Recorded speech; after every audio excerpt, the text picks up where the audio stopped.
ಮಲ್ಕೊಂಡಿರುವಂಥ ಬುದ್ಧ ನೋಡ್ರಿ. ಈ ಪ್ಲೇಸಿಗೆ ನೋಡೋ ಸಲುವಾಗಿ ಬೇರೆ ಬೇರೆ ರಾಜ್ಯದ ಎಲ್ಲ ಜನ ಬರ್ತಾರೆ. ಇದು ಎಲ್ಲದ ಡಿಟೇಲಾಗಿ ಹೇಳ್ತೀವಿ, ವಿಡಿಯೋ ಕೊನೆ ತನಕ ನೋಡ್ರಿ. ಇವತ್ತು ನಾವು ಹೋಗಿದ್ದು ಬೈಕ್ ತೊಗೊಂಡು ಹೋಗಿದ್ದು. ಸೊ ಹತ್ತಿರ ಇರೋ ಸಲುವಾಗಿ ಪ್ಲೇಸ್ ಮಾಡೋ ಸಲುವಾಗಿ ಮಾಡಿದ್ರಾಯಿತು ಅಂತ ಹೇಳಿ ಶಾಪುರ್ ಸುರ್ಪುರ್ ಎರಡು ಎಕ್ಸ್ಪ್ಲೋರ್ ಮಾಡಿದ್ರಾಯಿತು ಅಂಥೇಳಿ ಪ್ಲೇಸಿಗೆ ಹೋಗಿದ್ದೆವು.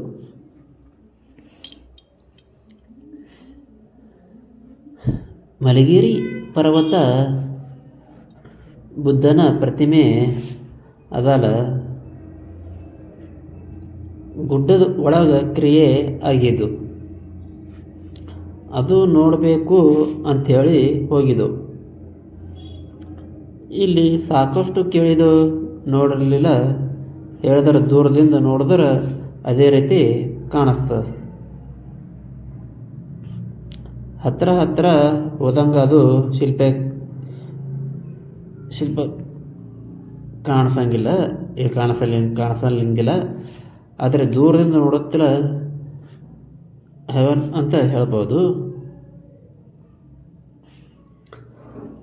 ಒಂದು ಟೈಮ್ ನೀವು ಶಾಪುರ್ ಹೋದ್ರೆ ಅಂದ್ರೆ ಈ ಪ್ಲೇಸಿಗೆ ಹೋಗಿ ವಿಸಿಟ್ ಮಾಡಿ ಬರ್ರಿ. ಯಾಕಂದ್ರೆ ಅದೇ ನೋಡೋ ಸಲುವಾಗಿ ವ್ಯೂ ಪಾಯಿಂಟ್ ಏನು ಮಾಡ್ಯಾರ. ಅದು ಆದ್ಮೇಲೆ ನೆಕ್ಸ್ಟ್ ಟೈಮ್ ಎಲ್ಲಿಗೆ ಹೋಗಿದ್ದು ಅಂತ ಹೇಳಿದ್ರೆ ಗುಡ್ಡ ನೋಡಿಕೊಂಡು ಇದರ ಬಾಜುನೇ ಇರುವಂಥ ಒಂದು ಬುದ್ಧ ವಿಹಾರ ನೋಡೋ ಸಲುವಾಗಿ ಹೋಗಿದ್ದೆವು. ಈ ಬುದ್ಧ ವಿಹಾರ ಕೂಡ ಏನು ಮಾಡ್ಯಾರ, ಗುಡ್ಡದೊಳಗೆ ಮಾಡ್ಯಾರ. ಸುತ್ತಮುತ್ತ ನೇಚರ್ ಮಸ್ತ್ ಕಾಣಿಸ್ತ. ಅರ್ಧ ಶಾಪುರ ಗುಡ್ಡದ ಮ್ಯಾಗ ನಿಂತರ ಕಾಣಿಸ್ತ. ಇವತ್ತು ನಾವು ಹೋಗಿದ್ದು ಟೈಮ್ ರವಿವಾರ ಇತ್ತು. ಯಾಕಂದ್ರೆ ಬಂದ್ ಮಾಡಿದ್ದು ಗೊತ್ತಿರಲಿಲ್ಲ. ಆದರೆ ತೆಗೆದಿಲ್ಲ. ಹೊರಗಿಂದೆ ದರ್ಶನ ತಗೊಂಡು ನಮಸ್ಕಾರ ಮಾಡಿ ಬಂದು ನೆಕ್ಸ್ಟ್ ನಮ್ಮ ಪ್ರಯಾಣ ಕಂಟಿನ್ಯೂ ಮಾಡಿದ್ದು. ನೆಕ್ಸ್ಟ್ ವಿಭೂತಿಹಳ್ಳಿ ಊರಿಗೆ ಹೋಗಿದ್ದು.